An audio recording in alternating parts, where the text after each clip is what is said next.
हम गुंजन चौधरी मैथिली गुंजन चैनल पर समस्त मिथिलावासी के प्रणाम करै छी।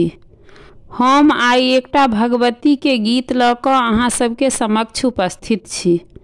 अहाँ सबसे आग्रह अछि जे गीत के अंत तक जरूर सुनब। इंद्र गहे गहे चक्र गहे गहे खड्ग लिया माता भगवती।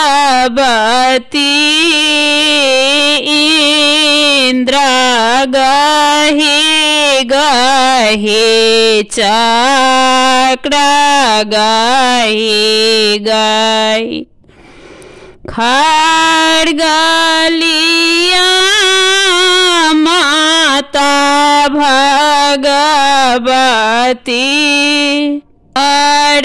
अरहोला फूला भाकनार भयो देखी पुनि आनंद भयो। अरहोला फूला भाकनार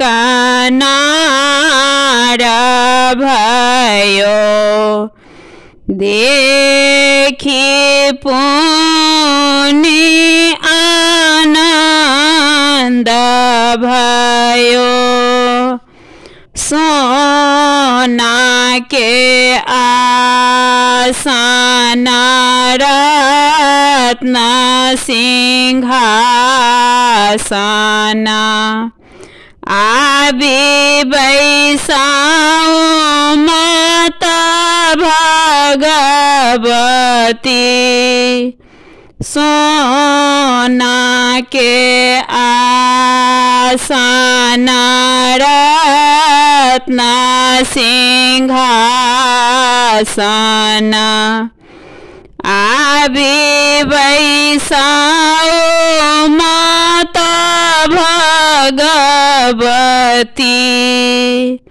सोना के झाड़ी गंगा जल पानी चरण पखारो माता भगवती।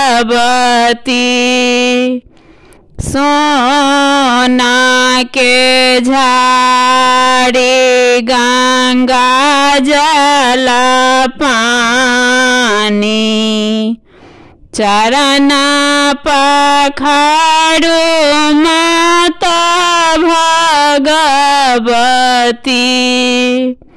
सोना के थारी छती सोना के थारी छती सोबेंजना भोग लगाओ माता भगवती।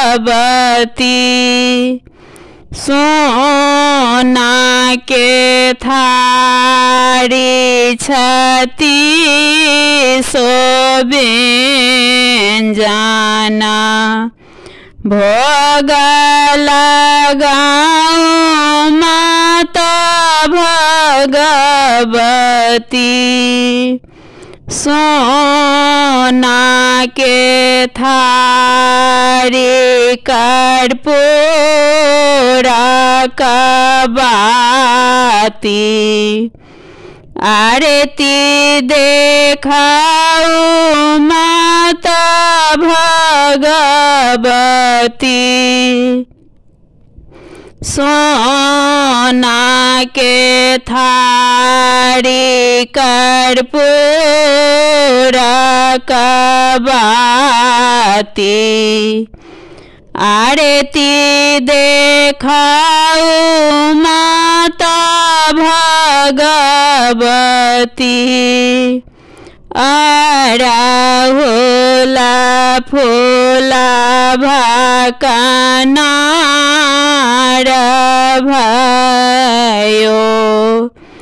देखी पुनि आनंद भयो।